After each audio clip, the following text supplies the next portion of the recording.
so far. Fantastic stuff coming out from them. I will say, looking at this draft, Aphelios first pick. AL literally just saying to Ultra Prime, you can have your Cogmore. We don't care. We're not bothered about the Cogmore. Lulu available as well. Like, this could have been a Cogmore Lulu rotation for Ultra Prime. Then I suppose the Cogmore's not going to be contested. So going for the Lulu alongside that Viper ning. But I like this a lot better from Ultra Prime from the get-go, because now they have confirmed lockdown, right? With the VIR, you always know one target is going to be held in place for at least 1 extra second or 2 extra seconds, right? Make things really awkward in terms of disrupting the backline. It's now Ultra Prime. It should be pretty set in stone. They will likely go towards this Cogmore again. But now they have locked down 4 other team fighting tools to come in from the solo lanes, right? And that's what that's going to be about now for Ultra Prime rounding out their draft.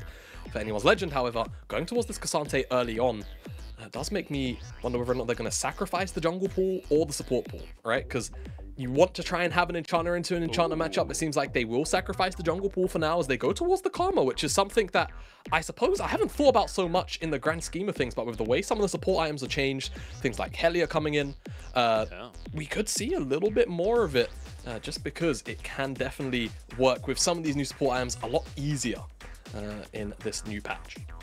Yeah, could be support. I assume support, but there is a small argument for solo lane Karma, right? We've seen it a lot in the past. To be honest, I feel I've seen a lot more solo lane Karma over the last couple of years than I have support Karma outside of Karma Ezreal. So, curious to see where that goes. I would assume bot lane, though, with the Wukong banned away now by Ultra Prime.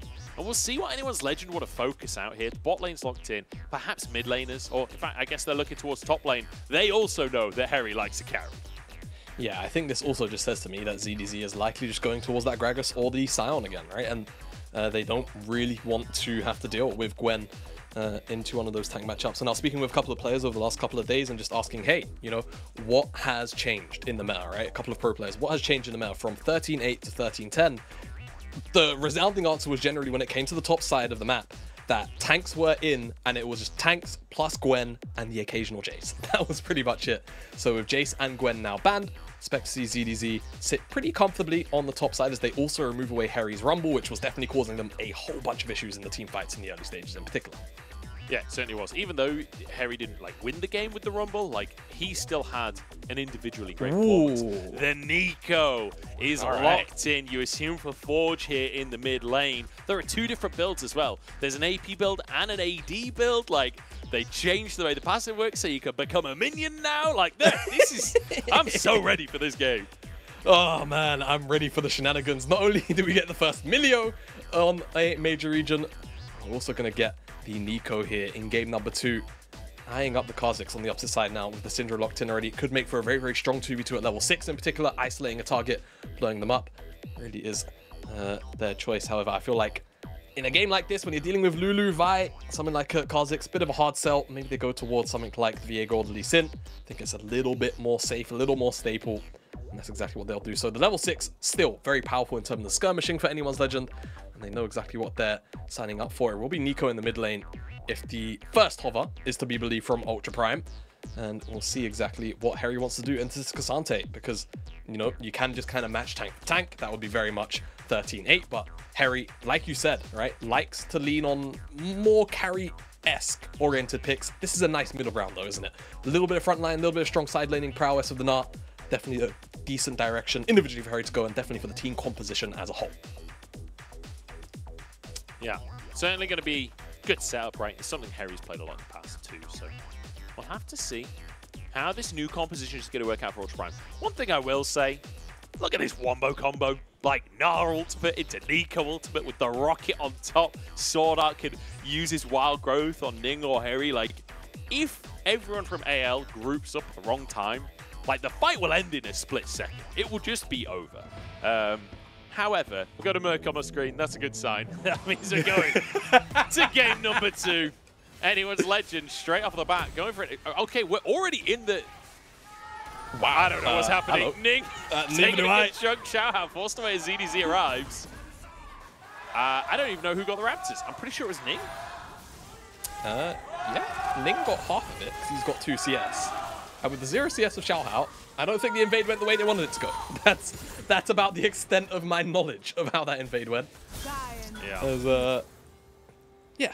Do you know, Good stuff. Good early start. Listening to the Gyos and like looking at the fans in the crowd, I feel like Ultra Prime, even though they literally finished 17th last split, still have a lot of fans. Still have fans, Because man. you got Ning on the roster. I saw a sign for Xiaohao, who's their coach, like previously an LPL player. So someone's out there repping Xiaohao, like SwordArt, Doggo. I feel like there's a lot to love on this roster, even if the coordination didn't look that good in game number 1. As just taking a bit of a chunk.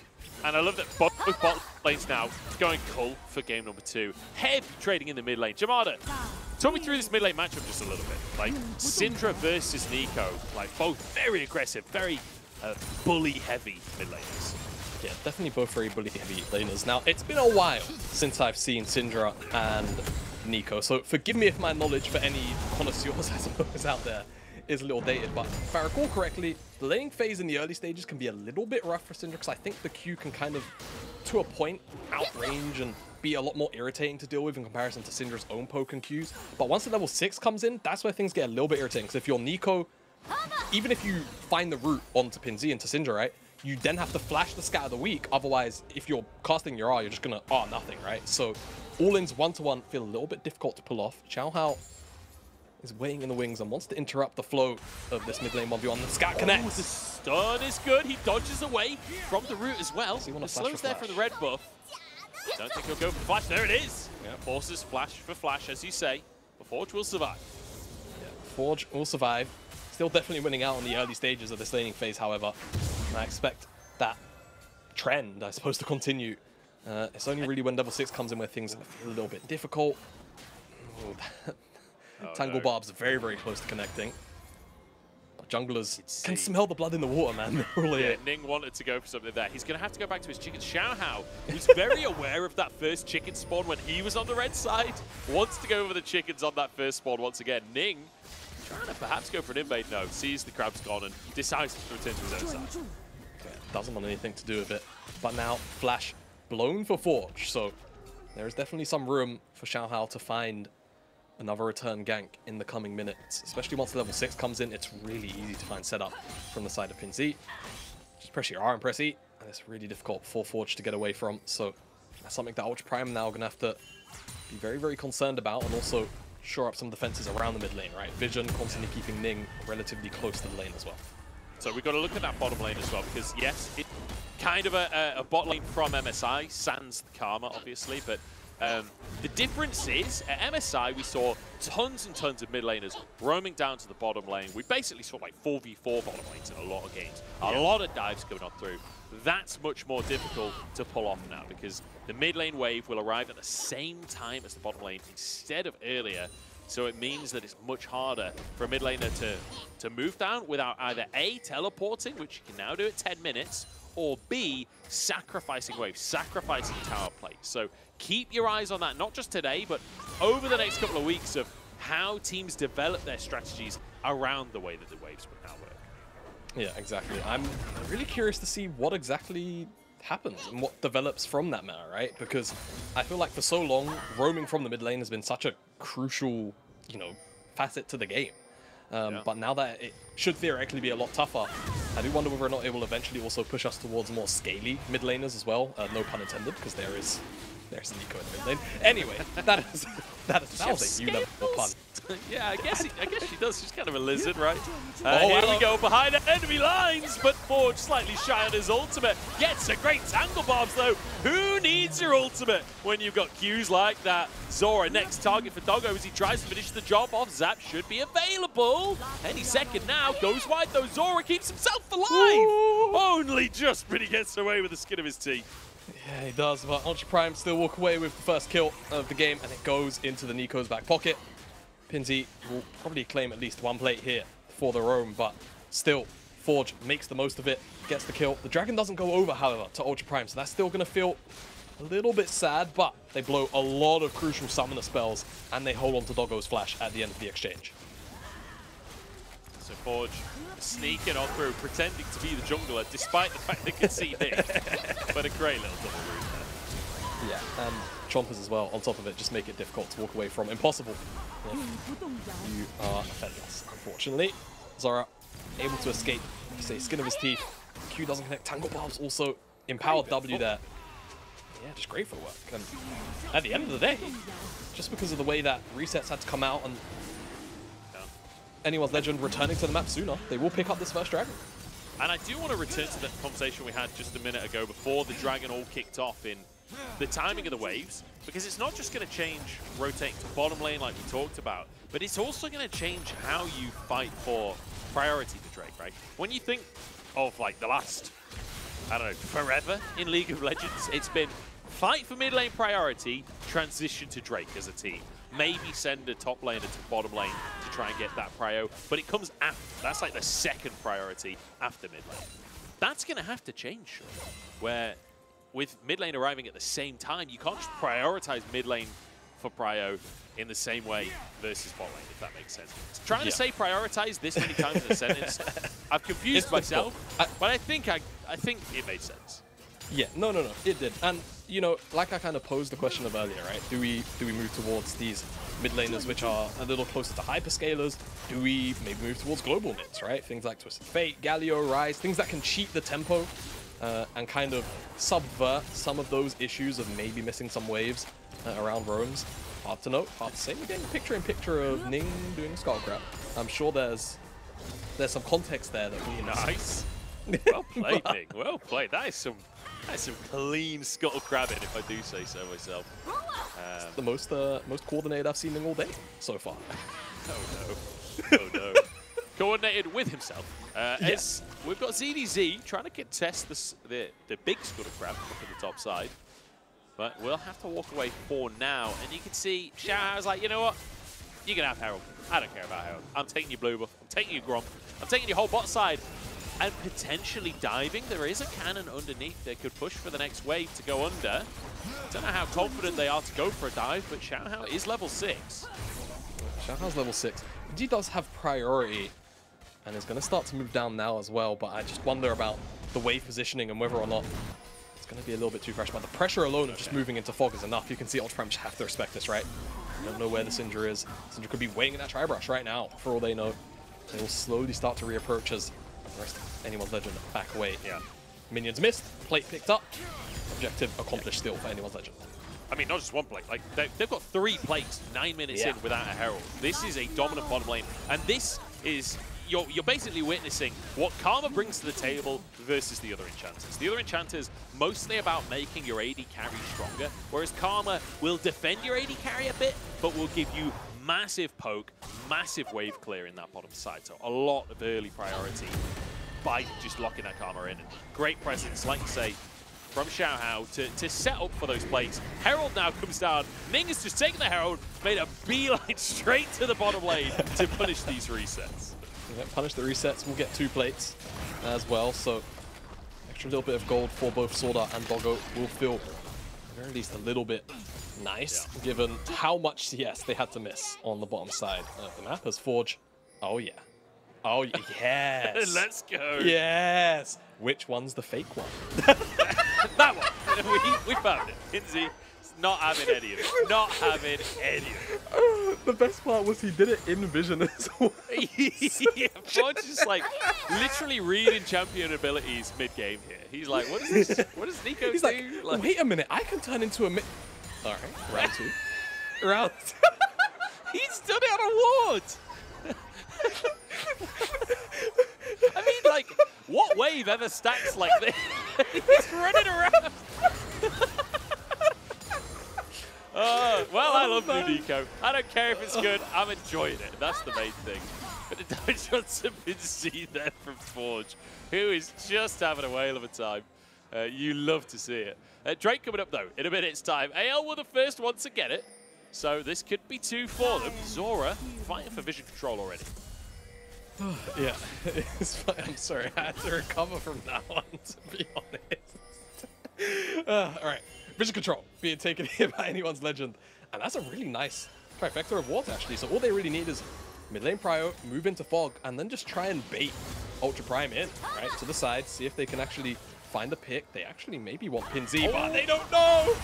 It's a bit of a whiffed combo, but the root is there. The Tangle Bombs, the rocket comes in. That's gorgeous. Despite Ning not getting the Q, it does not matter. Ning will be answered for, though. Xiaohao is there. And with a jungler down, that's not that great for the side of Ultra Prime. It doesn't feel great at all. Jungler dead means that, realistically, I think Anyone's Legend should be able to just secure this dragon for free. ZDZ is just trying to eye up potentially a pull out. Angle not going to be able to find it. No, he is not. Not at all. Here we go. Trying to go for the all-in on side. Doggo in trouble underneath the tower. Are they going to keep going? Moonlight Vigil, not enough. But I love this aggression. Brand new player stepping in from the LDL. He was trained up. Royal Starhorn Royal Club. I can't remember what their LDL team is called. It's not Starhorn. It's definitely not Starhorn, but it is a Royal Club. He was trained up. He won split one of the LDL and now showing off in the LPL. 4 plates taken. Feels really good, and you want to see that confidence out of a rookie, out of a new player onto the LPL stage. And Ning, again, Skull Crab, close coordinate, likely, but the rocket comes in, still connects onto pinz, and the damage is enough to take him down, but because he's had to commit so far forward for the kill, just means that he has to go down for it. Once he goes in, he's never making it back out. Second dragon secured again for Anyone's Legend. Dragon control, early stage has definitely been what they've put their priority on, and so far, paid off in game number 1. We'll see if it pays off again in game number 2 as it's the Hex Tech Soul this time around, and that's definitely a lot stronger. He's just having a whale of a time. But yeah, definitely a lot stronger for snowballing. Oh man, he's on Vision again, Joe. It's just... At what point will he get to do it? When will he get to do it and not be on Vision? That's like... that's a great question. It's a great question. It's gonna happen at least once, right? It's gonna catch off a pro player at least once this game. I mean, I just love that Forge, like, every time he does it, immediately, like, joins the wave, like, yes, I am a minion. They'll believe me this time. You know, like, nothing has changed, but this time it will work. I think, honestly, the tech is to turn into a caster and be the last minion in. Or be, like, the 3rd minion. That way, it's a little bit sense. Okay, Forge actually uses Proto Bell there. Oh, yeah, sorry, Rocket Bell. That's a change from literally years ago. This still hasn't sunk into my brain. I feel like it's the changes like that where it's like, why did it change today? The item didn't change that dramatically. Like that aspect of the item at least didn't really change. So I don't know. Like when they changed the item dramatically, then I get the name changes. But I feel like Proto Bell was a cool name. It was Proto Bell. Maybe it's, because prototype, and then, it stayed in the game long enough so it got to earn the title Rocket Belt, I thought of it as like, I don't know, prototype or something, something sciencey. I didn't really think of it as like an actual, most of it's like hex tech and stuff, right? So yeah, I just assume they're making up words. Yeah. Does sound like a lot of science sometimes, if you're, I don't know, just not so scientifically inclined, not knowledge side. It just sounds weird, I don't know, it just sounds like made up words every single time. Was that a low-key roast? Yeah, I guess if you're not science inclined, you can think they were making it worse. Here we go, Wild Growth to start off the combo. Xiaohao trying to get out with his life. He flashes out, the auto isn't enough. And pinz turns gold, keeps himself going, but the zap from Doggo is pinpoint perfect. Now Forge moving forwards, no ultimate available for him. Is Hery turned Mega. All out, won't quite pull him over the wall. Ultra Prime, they found themselves a fight. They found themselves a Herald by the looks of things. Yeah, but they got the last 2 Heralds in the previous game as well, and didn't really amount to much, so the usage has to be really, really good here from the Ultra Prime side, in my opinion, to give me a little bit of confidence back in. The game state, by gold is even, and, you mentioned in the previous game the scaling of how those comps worked. This game, I feel like Ultra Prime, in theory, have the easier to execute team composition, right? You've got pretty solid and consistent engage from the Vi. You've got an Enchanter with a Jinx. The front to back is definitely very, very, easy to play out, just because you've also got the Gnar as well for additional front line. And Forge can, Forge can do whatever he wants, I guess. If he wants to play pure for any divers, he can. If he wants to go and try and dive zhiqiuyi, he can as well. So it's really up to him. And I feel like Anyone's Legend maybe a little more nuanced, right? Because again, the engage options are slightly, more micro intensive in terms of ZDZ having to find a flank, and Xiaohao was having to kind of just put his body on the line to try and get a fight started up with CC coming in from pinz. Doggo will not let Zorah recall. And crucially, Drake's coming up in 45 seconds. Your support not being able to recall, not being able to set up vision for that objective is a big deal. Yeah, it definitely is. Nice sidestep here from Doggo, though, in this replay. Stop himself from being stunned up. Ultimate doesn't quite connect from Forge. Xiaohao looks it out eventually. Ning, however, does not get that same luxury. Really well placed that, and the Herald doesn't quite get leashed to dodge it, or to block it rather. Nice little bit of play coming out from Ultra Prime. They've got themselves a lead. They are 2 Drakes down though, and I feel like this is a similar spot to where we were in the previous game, where the gold is reasonably even. I think AL were a little bit further ahead in gold last time, but having those Drakes as well for AL seems like the win condition for them. Trying to get the Herald off, and they will be able to do so, but won't be able to finish the tower. Gets the priority. Forge over the wall, does find a combo, but chased down by the rest of the squad. Forge using his ultimate just defensively, but he will not walk away. What a combo coming out from the Aphelios on the side of AL. And pinz also just catching him off guard with that scat of the week was so good. And now Ultra Prime. No mid laner. Third dragon goes over to anyone's legend, and even though they didn't have the mid lane priority, they didn't really have any vision set up or strong vision set up, able to secure the third dragon of the game. And again, just continuing this dominance around these neutrals. That rocket is about a century late on that still. Not quite expecting as much burst damage perhaps onto that objective as what ended up coming out. And Forge, you know, cosplaying as a Vi, and then gets stunned up, knocked back, knocked to the side. And then the Aphelios murders him on pinz pressing his Archie. So Forge really had no way of escaping. Yeah, really great scat of the week there. First CC came in, too, right? Like as soon as they go over the wall to try and lock him up, pinz max range scat of the week to follow up on that CC. Really nice stuff. And this is the thing. This is what we've been talking about with anyone's legend. The coordination is there. Like when it comes to these scraps, they are absolutely on the same page. Perhaps this is the split where maybe they can change their fortunes. Maybe they can go back to fighting for playoffs like they were in 2022.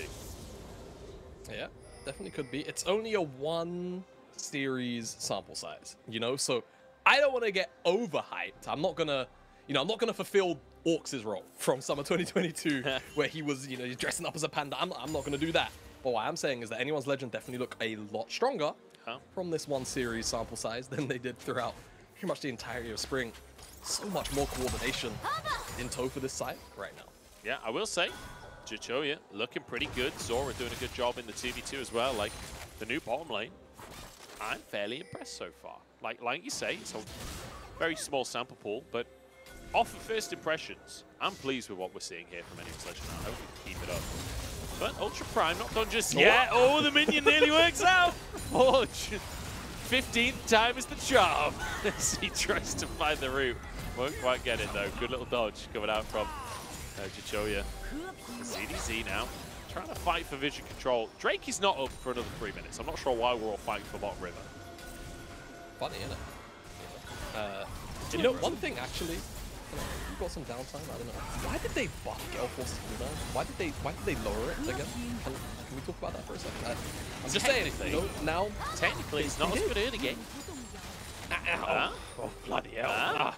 It's a scaling item now, Jamada. It's a scaling item. True. Yeah, no, I think it's good for AD carries to have a button press dash for free. It's not for free. You know what? It's for over 2,000 gold coins. That's not free at all. Do you have 2,000 gold coins, Jamada? I don't think so. No, I don't. Actually, I've been playing a lot of Mario recently. I might have 2,000. But I will say, I will give them credit on the Gale Force, right? They did finally change the active damage to be physical. But I think it, I know it does more damage, like optimally at the execute. So, you know, they giveth and they taketh with both hands. It does feel. I'm sure we'll move out of the AD carry meta soon, is what I'm trying to say. Because I'm the CEO of AD carry 8. I'm not sure we're moving out of the AD carry meta anytime soon, mate. I don't think we're moving out of it this year. I think this is going to be what Worlds looks like based on what we're seeing in the patches. Yeah. Victorious Jinx? Anyone? Any churros? I mean, I'm down for that. I'm a Jinx player. I'm on board. Yeah. I wonder why you're on board. Yeah. Here we go. Enjoying this year. Becomes a minion once more. Can he pull it off this time? He's dodging. The minion just casually sidestepping everything. It's not that persuasive. Doggo, half of his health gone. Tower now falls. The Moonlight Vigil's in. That's a Wild Growth Force. Forge buying space for his team, but it's not quite enough. Ning toys with the idea of going back in, but I don't think that's doable. Why are we A-ramming, by the way? Fun. You know, hey, Hery has a hole breaker. Who cares? Come to the mid lane. It's a party over here, guys. Teleport over. I mean, to be fair, he did think a fight was breaking out, so I guess he actually has an excuse to be here. The rest of the team, however, it's just tragic stuff. I never knew we was North America all of a sudden. But mid lane tower was collected by AL, so it works out. Hery tries to pull him in. There is no damage from a Gnar and a Lulu, so he just kind of chills. He also dashed down because Gale forced again, which I'm here to reiterate the hate I've got for the item. But it is a cooldown that's now going to be down for this dragon fight, right? So now we'll have to actually blow the flash if he does get caught out again like that. I think very brief, quick item check-in. Doggo, 2 items, other side, 2.5 for Cho here. So Aphelios also very much online. Ultra Prime, however, have first move in the river, right? So that doesn't mean anyone's legend having to check in. It could be a little bit scary into Nico, maybe into a Gnar. He can build up that rage bar. Looks like Ultra Prime will be able to just get this Drake. They managed to find enough presence in that mid lane to force him away. ZDZ, not done with the idea just yet though. His Forge just rocket belts away. I got the name right this time. Keeps himself safe. Anyone's legend moving up towards the Baron pit. We're keeping our eyes on zhiqiuyi. He's the guy to watch. He's the guy with the 2.5 items that you mentioned before. Hery gets stunned up by pinz. There's some good damage there. pinz forced away by the rocket of Doggo, and a great little ult from Hery as well. The combo is there, but can they finish the kills? Ult out from Xiaohao. They finally get one onto ZDZ. Zorah the next target, and he won't be able to escape. Double kill comes through for Doggo, and perhaps a Baron on top. Yeah, just one brief misstep. Almost everybody on anyone's legend dies, and that Ultra Prime should be able to get the Baron. They also stopped the Soul from spawning in, and is this just a repeat of game number 1 or what? 3 dragons to anyone's legend. Ultra Prime steal away the 4th. The Baron is going to be picked up, but this time all members are going to be walking back to base with the buff, and it starts off with this attempted pick onto Hery, who admittedly is definitely stepped a little bit far forward, but with the Hole Breaker resists. Level 15 with Mega Gnar, just not tanky enough. That knockback into the ultimate as well, of course, is just absolutely massive to split apart the fight. And anyone's legend can't be coordinated if they're being split apart and dissected like that. And Doggo able to just open up for free onto the members in front of him. You can see happy on the coaching staff there. You can see happy on the coaching staff there. What a great sentence, really. You can see happy well constructed on the faces of the coaching staff. Yeah. Welcome to English Lessons with Jamada and Munchables. I can't speak good English. I actually tried to say that one wrong, and I got it right by accident. I was trying to say I can't speak English good, but I guess I can. I can. That's also correct. No, it's not. It is. I can't speak English. I can speak English good. Well, is not correct. I guess you're supposed to say I can't speak English well, right? Yeah. So good is not correct, like I said. Just because people say it doesn't make it correct. Okay. Here we go. I guess. Siege in the mid lane. Hery's in Mega Gnar. I don't think they're going to actually go for it here. I think this is a slow burn. Yeah, I think so too. Just slow burn with this and minion. I wonder if Forge is fine. I wonder if Forge can come in as a Baron buff minion. Just sneak in with the wave. Cause some mayhem. Won't be doing that, but that tier 2 in the mid lane will drop. Potentially just a rotation down to Ultra Prime to the bottom side. Fouls them at the very least, but maybe wanted to split up the Baron buff as Forge just off screen was a cannon minion. Hery might just make short work of this tower by himself. Just going to do that. Very, very easy. That's the Hull Breaker coming in. I mean, yeah. Hull Breaker plus Baron, like, On Gnar, Yeah, you're very happy in mini Gnar to just siege away. I guess very briefly as well, hopefully we don't get any action. One of the few things that was changed, Triforce got a bunch of stat buffs. I mean, we can't talk about the top lane. The combo's not super great, but they do finish off the AD carry. That scan of the week is huge, but it's not big enough. Ultra Prime, they want to finish this in style. 26 minutes on the clock. 3 members down at the side of anyone's legend, and I think they're just going to finish this one off. They charge on through, looking for those Nexus towers. ZDZ not tanky enough. Neither Zorah, who flashes away to get onto Fountain. Doggo chasing him down. And that will be game. That will be Ultra Prime taking their first game of the split. Like a bit of a snap of the fingers there for Ultra Prime.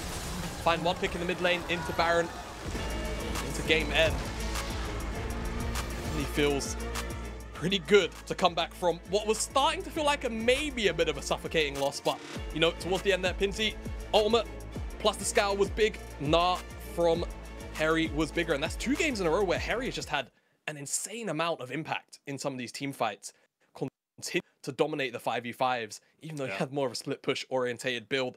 Ultra Prime definitely look more coordinated, I suppose, in the team fights, right? And I think some of that comes down to just having more CC, more lockdown compared to where they were in game number 1, and being able to actually play out those front to backs a lot easier with the Jinx as opposed to having that Cogmore plus the Milio in game number 1.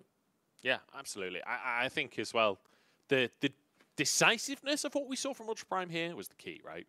They didn't actually win that many fights. I think it was like 2 significant fights that they've won there. And they've ended the game off of it. First one, they get Baron. Second one, they end the game. Like, that is the kind of decisiveness that we want to see. And the coordination this time, when they're making those plays, when they're going in together. What we saw in game number 1 was quite often that Equalizer would come down, Cyclone would be separate, like, weren't on the same page. This time, like, Ning goes in, the rest of the squad follows up. Yeah, and I think we need to see a bit of a repeat of that, right? Hery's still performing really well from game 1 to game 2. Keep him on a carry, right? Make sure that Ning actually has more consistent lockdown, and I think they've kind of just found their mold for this series. I think for the side of anyone's legend, I'm still feeling quite positive, honestly, about their gameplay generally, right? I think that the priority on the Dragons has been very, very strong. I think that generally their rotations have been fairly on point. I think this is one of those games where, you know, someone gets picked in the mid lane, you lose Baron, and then the game just ends, right? This is just one of those kind of, I don't want to say, you know, happy, unfortunate games, but if I was a member of the coaching staff, I would find it kind of hard to find consistent early game issues where I was like, this is wrong, this rotation, etc., etc. It did feel like they were following their game plan pretty well. It just came down to that one pick in the mid lane, giving over too much inside the Baron and not being able to defend inside of the buff duration. Yeah, and it felt like a bit of an overstep, right, when they were...